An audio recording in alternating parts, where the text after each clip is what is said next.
sauti nyingi sana duniani zinazokuabudu, na mimi nipe neema Mwokozi.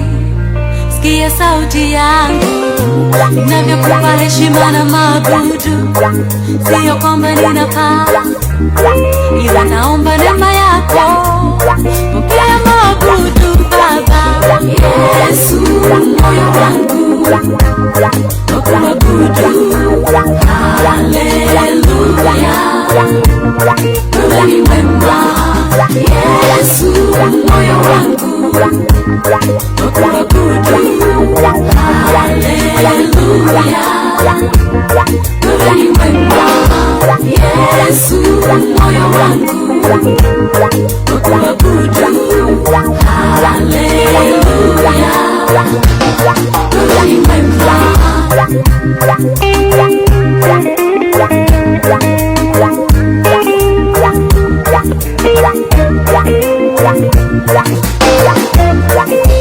Umekuwa mwema, umekuwa faraja, umekuwa msaada.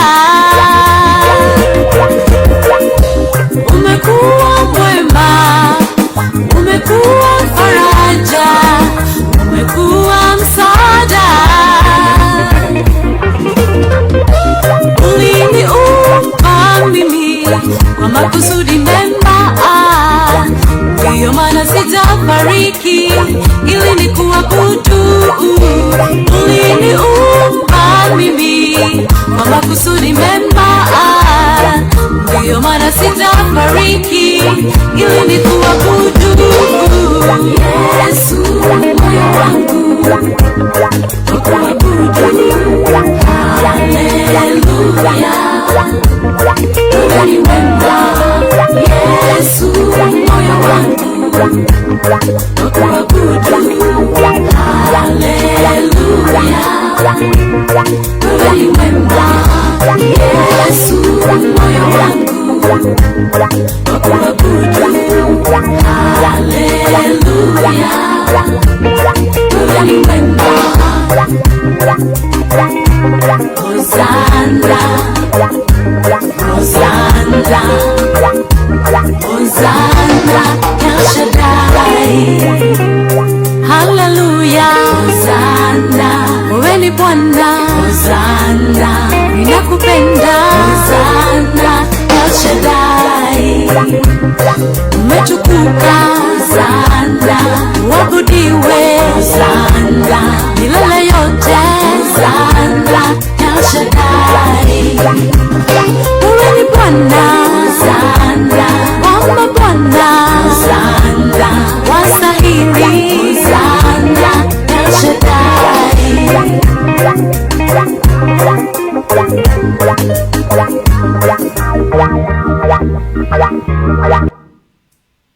And we are back. This is #Youth Dialogue 2020. I'm your host for today, Maureen Karichu, and with me on set is Miss Fiona Jerry Okech.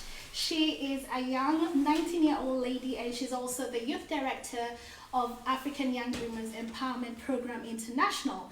On the other side of the screen is my very good friend, Reverend Martin Dagwa. He is a lead pastor at CLC, and he also actively works in public health. And we are so sorry we had to take a commercial break because we had a technical hitch in the first session of the recording that we did. We want to assure you that yes, it recorded. We just had some copyrighted content in form of the song that we played initially, but we are going to upload that bit of the show later on once we are done. So we're sorry about that, but we welcome you to still share this page and share this broadcast with your friends and family wherever they are as we continue in these key pertinent issues. Remember, we're talking about mental health and psychosocial factors in our youth here in Washington State, and not just here honestly, but you know, it's a global thing, I believe.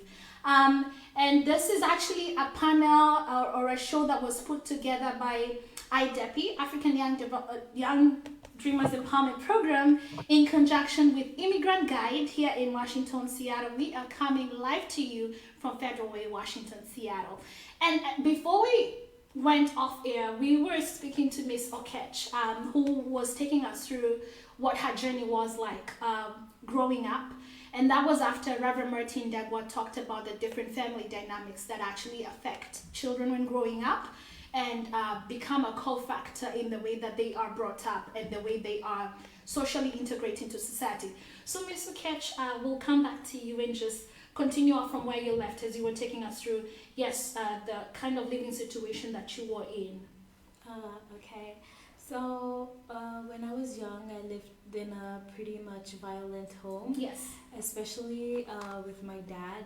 He was an alcoholic and he was abusive to my mother and I. And it was really such a challenging time. And when I grew up, I didn't know how much it will affect me until I actually sat down and thought about it to myself. Yes. And it's really it's so sad because many people get to face this. Many youth get to face this. Yes. And it's something that it's so not talked about a lot. Yes. But a lot of people go through this, and it's especially for us youth. Yeah. When we get to talk about the problems that we face in our family, we are told that is not your problem to worry about because you're young. You're not supposed to be thinking about this. But the problem is we get to see it. We get to see it firsthand. So of course it will affect us and how we grow up. And it was such a dark time for me and for my mom. And if it wasn't for her, I don't believe I'll be here where I am today. And that I am eternally grateful.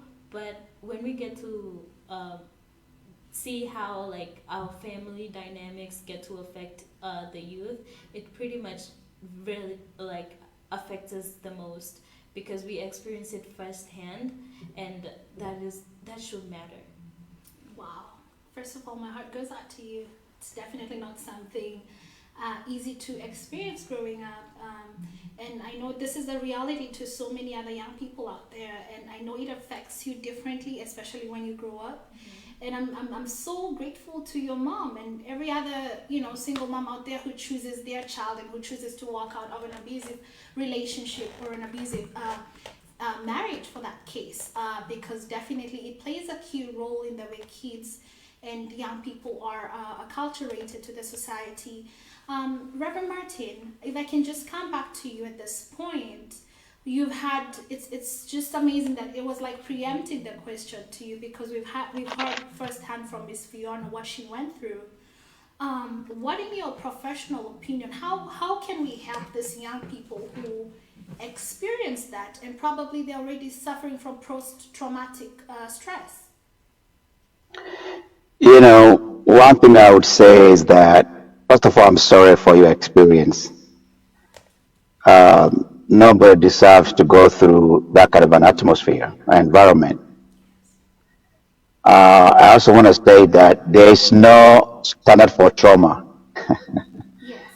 It doesn't mean because somebody else is not experiencing it to the degree that you are, we cannot despise the severity of the consequence of that trauma in your mind and in your health. So I grew up hearing the same thing too. That, is not as bad as your neighbors are experiencing. But there's no standard for trauma. What could be insignificant might end up becoming significant to somebody else. Absolutely. So let's stop trivializing Yes. the experiences just because it doesn't sound as severe as the next door. Yes. However, I would say to folks who are experiencing these kind of things, please seek help. Yes. Look for services around where you are, whether it's in school. Talk to your counselors. And don't be afraid. Sometimes what we go through Yes. affects our identity Yes. and affects our value and our self-worth, the assessment of our branding, who we are. Yes. And we end up thinking that is how it's supposed to be. Yes. So I don't need to seek help because I'm a kid growing in a dysfunctional family. And kids in those kind of families go through what I'm going through. Absolutely. So we justify and we embrace the trauma because we've been made to understand Yes. that kids in those kind of settings experience that. So seek help. Talk to somebody. Somebody who is willing to lead you to the next step. Talk to your pastors. Talk to your friends and colleagues too. You have no idea how much resources we have within the peer. Your friends could have gone through what you're going through. They may not have an answer, but they may know somebody or a resource or a tool that help them to get over the same hump. Yes. So seek help and talk to somebody. Do not justify or embrace that as the norm. Yes. Speak out and don't be afraid. Yes. Speak out. Awesome. Yes, this is just definitely something we're trying to do when we begin these hard and difficult conversations.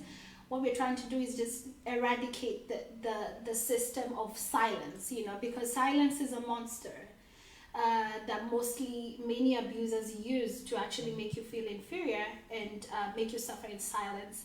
And at this point, Reverend Martin, I'm just going to put you on hold for now. We'll come back to you a little bit later on because currently we want to switch things up a bit and bring in one other panelist. His name is Michael Mugambe. Michael is the president and founder of Immigrant Guide, and this Immigrant Guide is actually one of the well-known or very much active organizations here in Seattle, Washington that advocate for the rights of the immigrant youth. We will be with him shortly. Stay tuned.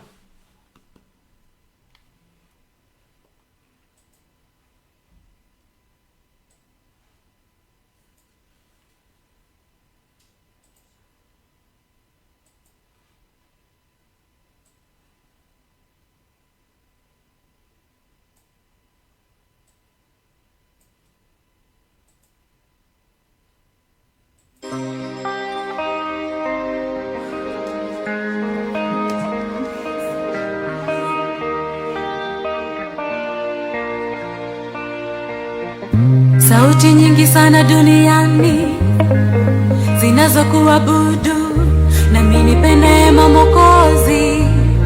Sikia sauti yangu ninavyokupa heshima na maabudu. Sio kwamba ninafaa, ila naomba neema yako. Pokea maabudu Baba. Yesu moyo wangu wakuabudu. Haleluya, wewe ni mwema. Yesu moyo wangu wakuabudu. Haleluya, wewe ni mwema. Yesu moyo wangu wakuabudu. Haleluya, wewe ni mwema.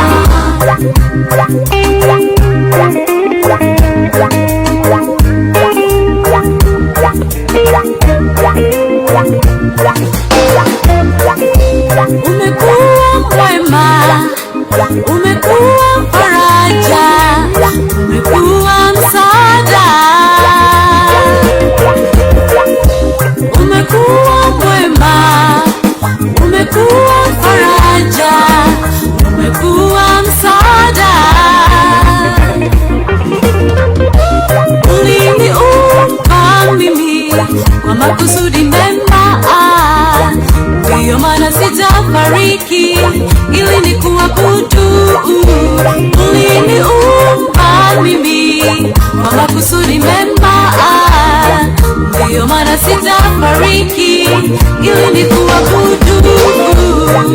Yesu moyo wangu wakuabudu. Haleluya, wewe ni mwema.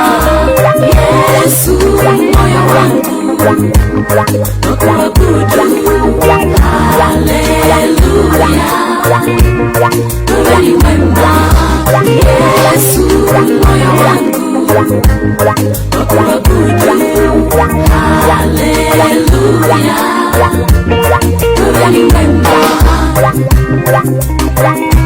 Hosanna, Hosanna, Hosanna, El Shaddai.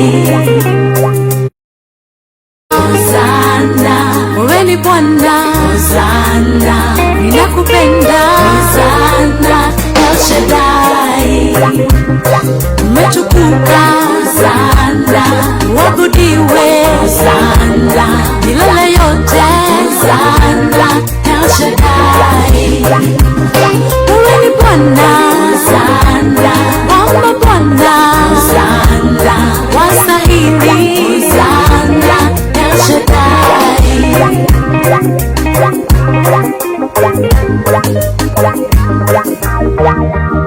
Wewe ni mwema.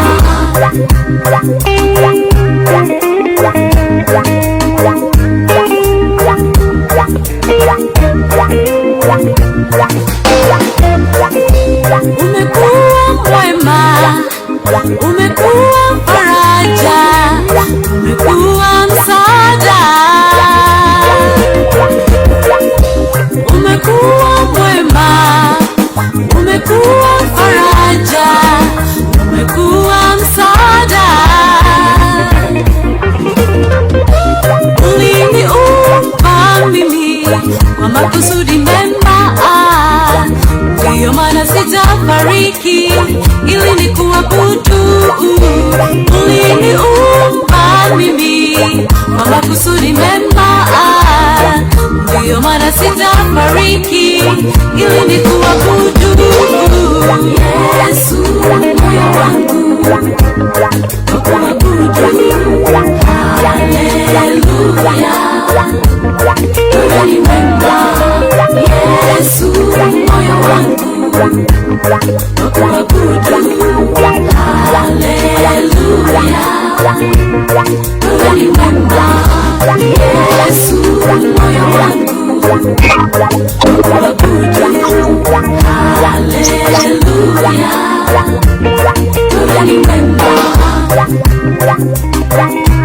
Hosanna, Hosanna, Hosanna, El Shaddai. Haleluya, Hosanna, wewe ni Bwana. Hosanna, ninakupenda. Hosanna, El Shaddai. Umetukuka. Hosanna, uabudiwe. Hosanna, milele yote. Hosanna, El Shaddai. Wewe ni Bwana. Hosanna, Bwana Bwana. Hosanna, wastahili. Hosanna, El Shaddai.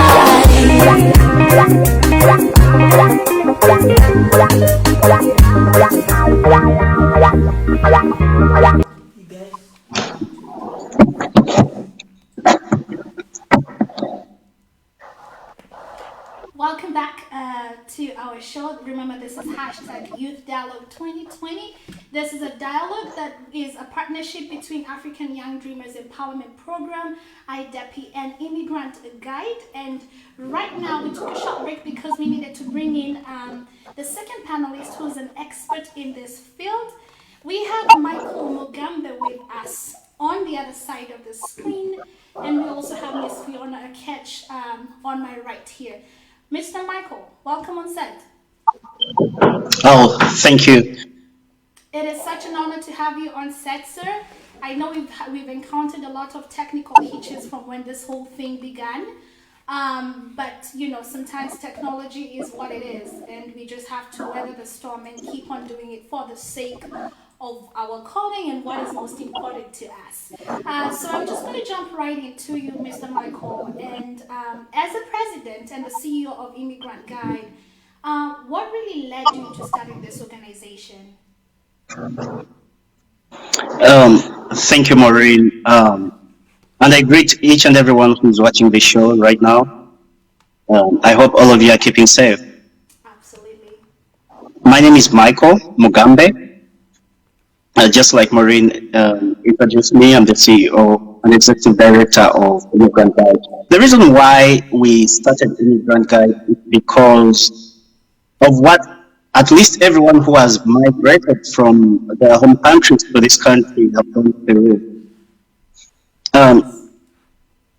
You will agree with me that most of us arrive to the ports of entry in this country without a glimpse or an idea of what we are going to face. Yes. But we end up facing a very complicated system, very complicated to navigate. Yes.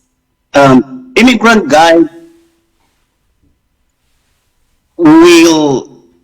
was created to be a bridge between the system and the immigrants when they arrive. You will find that many immigrants, when they arrive, they don't have medical insurance. Some of them don't have money. They don't have accommodation. Yes. So instead of ending up sleeping on the streets or under the freeway, we Yes. thought an application or a web-based platform Absolutely. Michael. Michael, are you there?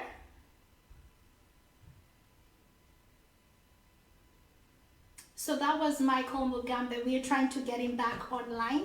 He was just sharing with us what Immigration Guide is as an organization, as a founder and CEO of Immigration Guide. He clearly just told us and mentioned briefly that the organization was set up to bridge the gaps or the spaces of immigrants. When we all migrate into this country, we honestly do not have like a safe cushion to kind of work with us, right from insurance, right from being acculturated to the society. And so that's what Immigration Guide is all about. And Michael, if we have you back on set. Oh, thank you. I think that was a break. Thank you. Carry on, please. Um, just to conclude on what I was saying, think of an application, a mobile phone application, maybe Android or Apple, whereby when you arrive to the airport, you just download it to your phone and you use it to search for free accommodation around you. Fellow immigrants will be glad to help you. We have non-profit organizations that are offering free accommodations and shelters around the cities. Think of an application that can help you get free food, free mental health. Some immigrants arrive here with a lot of trauma, post-traumatic stress disorder, PTSD. Most of them are refugees and asylum seekers. So think of an application that's going to link you to those services, including free or low-cost medical care. So that's Immigrant Guide.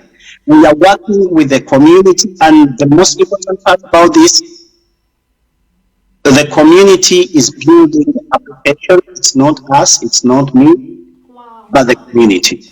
Amen. That is actually, wow, I didn't even know that's all what you do within your organization.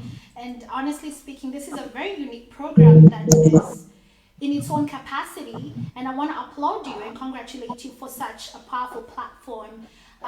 Michael, if I can Thank you. quickly ask you, what are some of the challenges that you have come across as you built this organization up? Because I know, you probably hit a lot of roadblocks. Well, resources.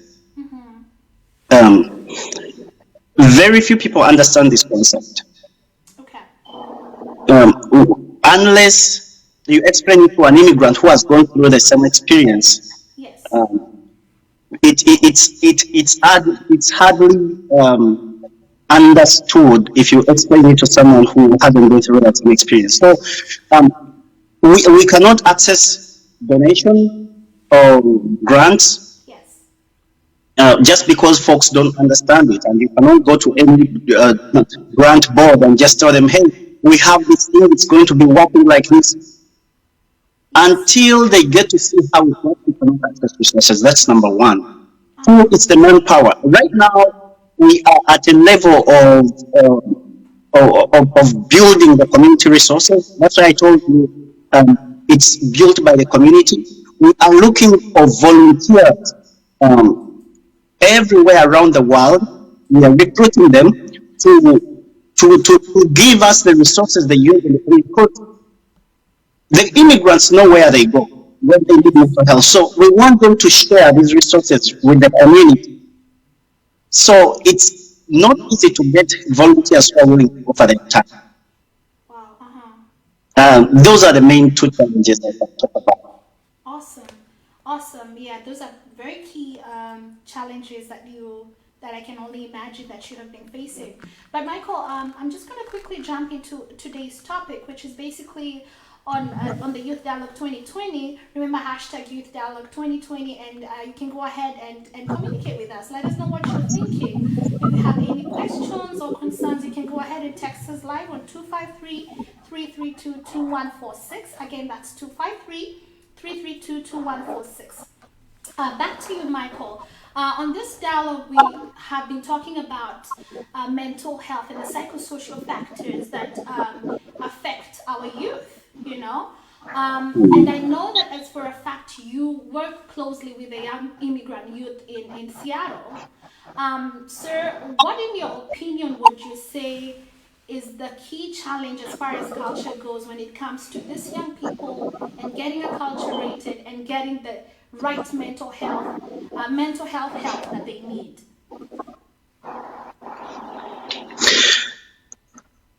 I would say it all sums up to cultural difference. Yes. Let me talk about a group of youth that I have worked with, mostly the high schoolers. Okay.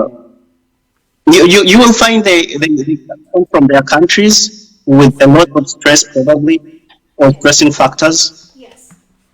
Their parents have gone through a lot. Mm-hmm. Some of these children or you have seen their parents die or killed. Mm-hmm. They've seen wars, they've seen dead bodies on their way to the United States. Yes. Then they arrive to this country. Mm-hmm. They face a complicated system. Mm-hmm. They are living in families that are broken. Sometimes the parents are also having those stressors. They have to work. It's a complicated system. So we end up having sometimes domestic violence in the home. So the kids get exposed to domestic violence in this country. These kids are black. Yes. They get exposed to the racism that's going on in the community. Yes. But at the same time, they are not understood at Yes. their schools. Mm-hmm. So sometimes when they act out, which is definitely a result of what they have gone through in the past or their history, Yes. they are suspended, they end up getting bad grades. So at the school, they cannot speak out. Yes. So they are still muzzled. Mm-hmm. At the same time, we are having the policies in this country that do not favor this category of immigrants. Yeah. Yeah, you are black. Yeah. Anytime you can be shot dead in the community. In just a second, you can find yourself behind bars. Yes. So put all these stressors Into consideration. Yeah. in one basket. Mm-hmm. You are going to have a youth who is miserable. Wow. So it all turns out to culture. So from the culture where they came from to the culture they meet here, the challenges they go through, Yes. it turns out to be a big challenge to them when it comes to mental health. That's the pillar or Yes. the foundation of all the stressors, all the stressing factors that youth go through or experience. I don't know if I answered your question. You surely did, and you did it so well, like in such such an umbrella. You put in so many factors in place. And one thing I really liked and I'd like to point out is you actually said you are black, and we know that what happens here is that there's a word that they say people of color, and nobody's able to actually put it out as raw and as plain as it is. But other than that, I just want to quickly ask you, have you been in situations like where a young person of that capacity has come to you or to your organization and said, I just moved into this country, my parents are going through a session of domestic violence, and my home is not safe for me and my young ones, and I'm desperate. Could you please take us through what you do for that person? Like once you start talking to them, and how do you lead them through the process of getting help? What does that look like? I beg your pardon. I didn't hear the last few statements or sentences you. Okay, so basically, assuming that Fiona is one of those young people who come to you or to your organization, and they want help because they are living in a domestic violent home, and they probably just migrated to the United States, and they cannot keep up good grades at school, so they feel that the environment they are in is not safe. How then does your organization carry that person or that young person through the necessary steps that they should take? With immigrant guys, we haven't started working with domestic violence cases, but I've worked with domestic violence uh, issues among um, domestic violence cases among immigrant communities with one organization called International Rescue Committee. Uh-huh. Um, and I've come across a lot of such cases, Yes. a lot of such cases. Uh-huh. Um, we at one time were overwhelmed of what was happening in the community. Yes. Um, one, you cannot solve this. I won't say that this is what I'll tell you, but this is how I would handle it. Because remember, immigrants coming from different communities, they have different backgrounds, different countries, different cultures, different beliefs. Yes. This is a complex puzzle to solve Mm-hmm. or to work with. You are going to deal with probably a mother Mm-hmm. who believes that if they are not beaten, Yes. they are not loved. Wow, that is And interesting. sometimes you are going to deal with a father somewhere who believes that if they do not beat their wives, Mm-hmm. they don't feel they don't feel as heads of families or heads of these homes. So it is very complex to solve. Wow. What we used to do, or what I've done, the project I used to work on, we try to engage the youth themselves Yes. um, to first of all talk about these issues because they are the ones who are obliged mostly to report what's happening in their homes. If they don't report, that means the process is going to go on. They're going to continue being abused, or they're going to see their parents continue abusing each other. So we try to work with them to make sure that they can speak out when they experience domestic violence in their homes. Mm-hmm. That also gives them the power to know what is wrong and Everybody has gone through a point in their lives where their parents had to work two jobs Yes. in order to like maintain their household. Yes. So we get to see where high schoolers and also college students, they get to step up and be the head of the household, and others tend to get jobs, drop out of school in order to like fend for their families. And it is a very tricky subject, especially to talk about, because at one point you do understand where they're coming from, Yeah. especially their families and their parents, that they do need money to survive. Yeah, absolutely. But at the same time, when you look at it as a youth perspective, and you see like a youth is holding back Yeah. their destiny, or like Yeah. their, you know, dreams, in order to support their family financially. Yeah. So it's really a tricky subject to juggle, because there's no way there's a right or wrong. Yeah. It's a both sides are negative and both sides are positive. So Wow. it is a trying matter. So well said. Michael, how can we support these young people? Because honestly, as you've heard Fiona say, it is definitely, there's a very thin line in this subject matter. What do you think we can do as a society to support them through the cycles that they're going through?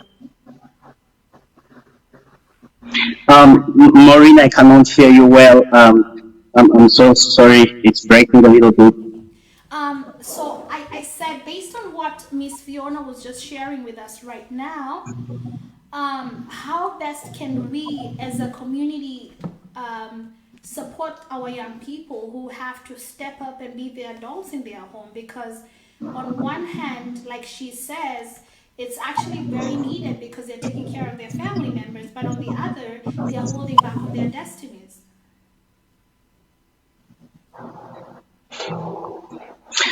If I heard well, you're asking how we can support these young people Yes. by accepting that domestic violence is part of us, and therefore we have to engage all the stakeholders in solving this phenomena. You will find most of the non-profit organizations keep on engaging the women or the mothers, Yes. which is really, yes, it's feasible, but it has proved not to bring results. Yes. Much as they've engaged the women alone, we still have domestic violence. Statistics show that the biggest number of abusers or perpetrators are the male. It's the fathers in the home. Yes. So I think it's time to also engage the male or the fathers Yes. besides the mothers. And in addition to that, it's time to engage the children themselves, because they're part of this circle. They're part of the equation of domestic violence. So we cannot solve it without including the youth and the fathers. So we should accept the reality that it exists in our community, Yes. talk about it, engage in dialogue with them, Yes. and mostly engage the men and the youth. Children who experience domestic violence, chances are many they will be living in homes that have domestic violence when they grow up, probably with their partners. So the prophylaxis to that should be engaging the youth at a young age in these conversations, and not just the mothers. Yes. Okay, at this point, I want to go ahead and read some of your comments that are coming in on our Facebook group, our Facebook page, that is the African Young Dreamers Empowerment Program. You can go ahead and like that page.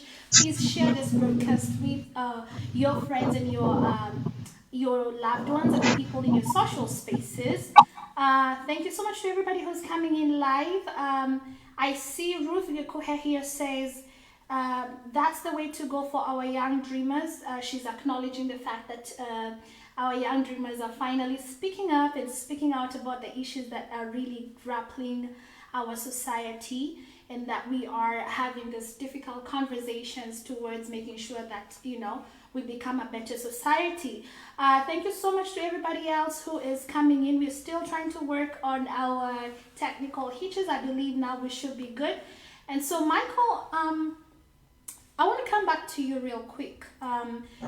In the past few months, we have suffered, or we've seen the cases of suicide being so rampant in our community.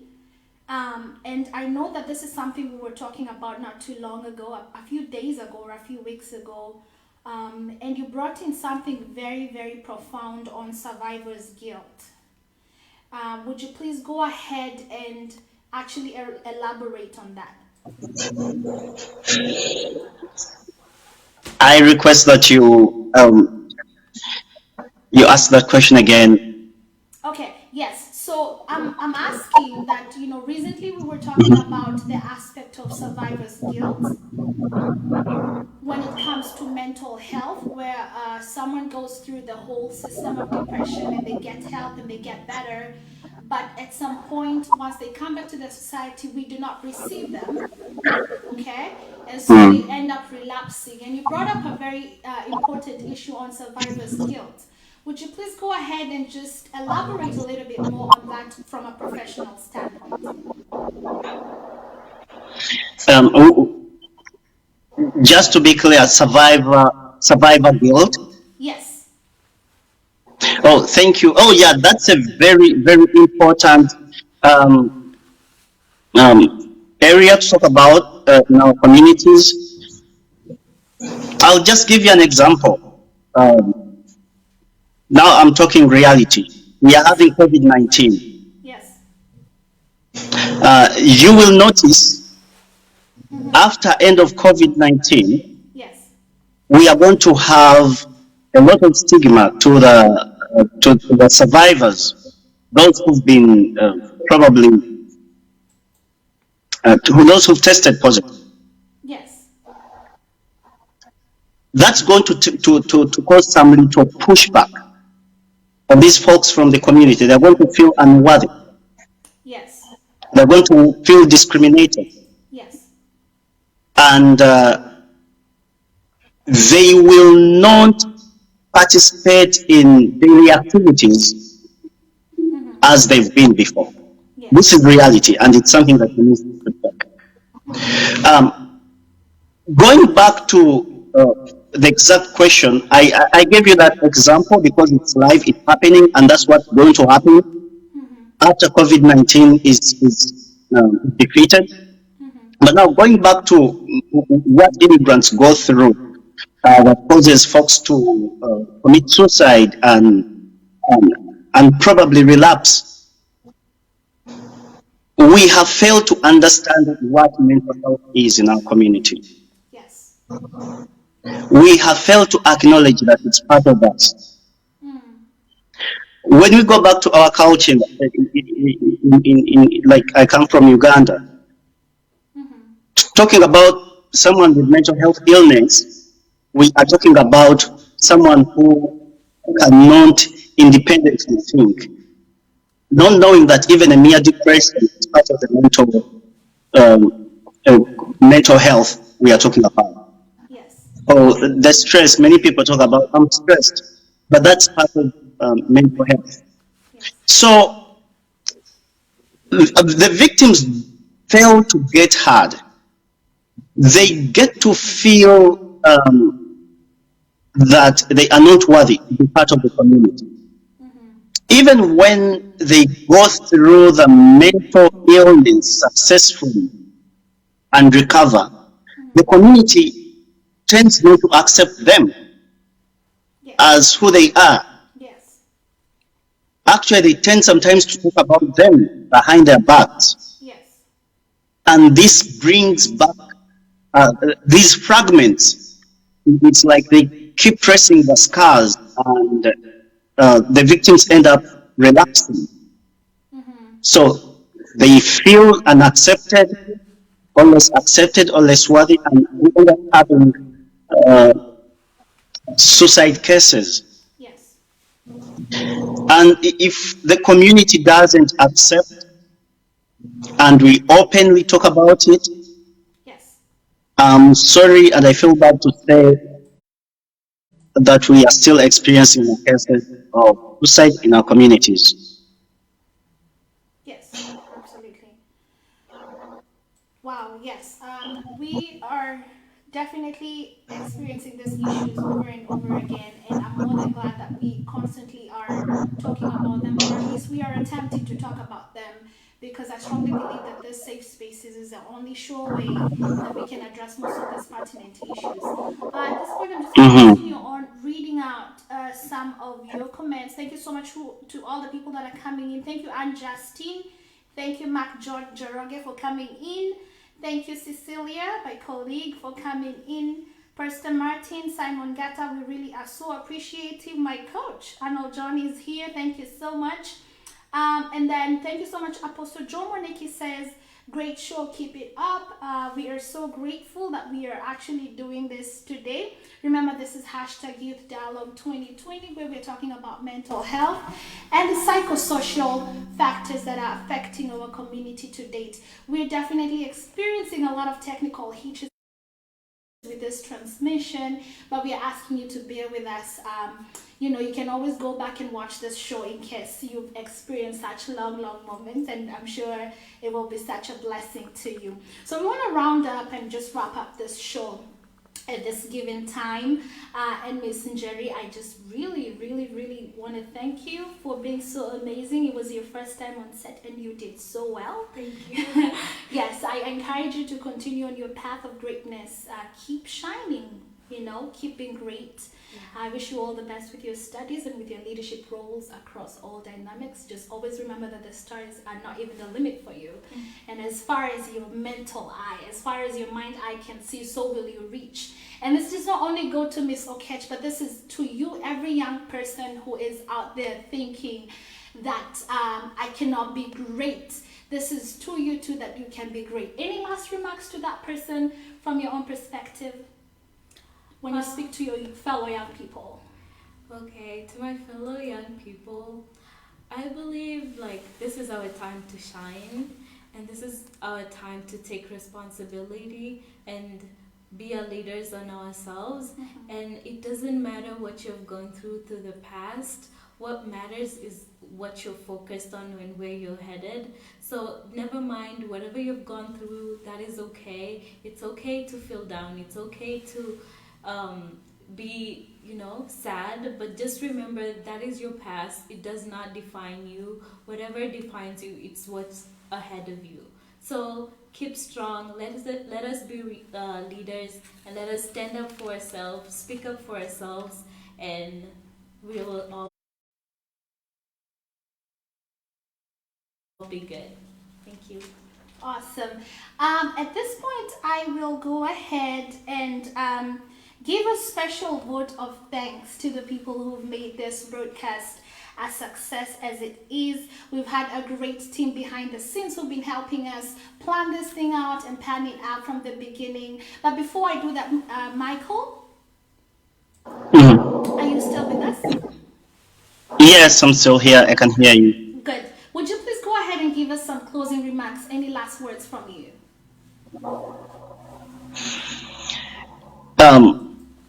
First of all, I appreciate the fact that you're doing this great job of engaging the youth and the community on such sensitive topics. Mental health in our cultures as Africans, it's a very complicated topic to talk about. And I just pray that more topics are brought up for discussion in the future. Yes. Because if we don't talk about it, then who will? Absolutely. And at the same time, knowledge is power. Through sharing such, it's how we get to know stuff and probably don't find ourselves on the wrong side of each and everyone's expectations, or the wrong side of the law. So, I will sum this up by giving some little advice to the youth. Yes. It's not all about talking about it once, but it's also about meditating and reflecting upon it. Because we usually talk about stuff, Yes. but if we cannot reflect upon it, then it means we just said it. It just passed through our mouth. Yes. Reflecting and thinking about it, meditating about it, That's how it sinks deep in our brain, in our minds, and it becomes part of us. Yes. In this context, at this time, we are talking about the effects on mental health. If you feel that you are, I'll use the words we use these days, if you are down, Yes. you are stressed, Yes. you are low, speak up. Yes. It's no shame. Yes. Um, Getting a rope and tying it around your neck, or eating something that would take your life, or doing something that would end your beautiful life, Yes. doesn't solve. It actually hurts those people you care about. And Absolutely. if there is only one person you want to hurt by taking the life, it will not solve. So we need to be real and talk about it, reflect upon it, Yes. and let it sink deep in us that mental health is part of our life. Illness, just like you get a fever or a seasonal flu, it's how your brain or your mind. I would like to use the simplest words. Your brain can also get sick, Yes. just like you get tired. So it's normal. That's the little advice I can give to our youth. It's normal. Talk about it. Every one of us, each and every one of us, we experience mental illness at one time. Awesome. Thank you so very much for that kind remarks. We want to thank you so much for availing yourself. Special vote of thanks actually goes to the team that has actively worked behind the scenes to make this show a success. We have been up and running and trying to figure everything out from about 12 noon today, and it's currently 7:30 p.m. I cannot thank you guys enough, those of you who have been actively supporting us. Special thanks goes to the IDEPI directors, Reverend Pastor Thoita and his family. Thank you for being there for us spiritually and for guiding us through. We want to thank you, Michael Mugambe, as the CEO and the President of Immigrant Guide. You have done stellar towards ensuring that this thing is a success over the last few weeks that we've been talking about. We also want to give special thanks to Kenya Women Network, through the president and founder, Mrs. Jambi Gishoro. You've been really resourceful, and you've rallied behind us to make sure that we continue with all that we had been planning. And we also want to thank the Kenyan COVID team. This is something that is still behind the works. I'm not quite sure whether I should talk about it right now because it's not yet gone live. But I just want to thank Shiko and Juguna Gishoro for being so supportive of us during this whole planning session. I want to thank the panelists, Miss Fiona Okech, and I want to thank everybody else who was there today. I want to thank Reverend Martin Dagwa for your time and for your expertise, professionalism, both as a religious leader and as a public health professional. Last but not least, I really want to thank the media team led by Charles Yeshoke. You have been on phone with us since last night trying to troubleshoot. You have been super resourceful. We thank God for you and for your resources and for your expertise in the production business. Without you, honestly, we don't even know how this would have gone. And we also want to thank my brother Jorogewa Jega, who is behind the scenes helping us put this together. Thank you for coming in last minute when you were called. Thank you for being available and for making this a reality. Honestly, it is because of people that like you who believe in such productions that this thing actually keeps on going. And then last but not least, I want to thank the viewers from the bottom of our hearts. We want to thank you, viewers. We want to thank everybody who's been inboxing Miss Fiona here on Instagram and asking questions and offering support, all the Snapchat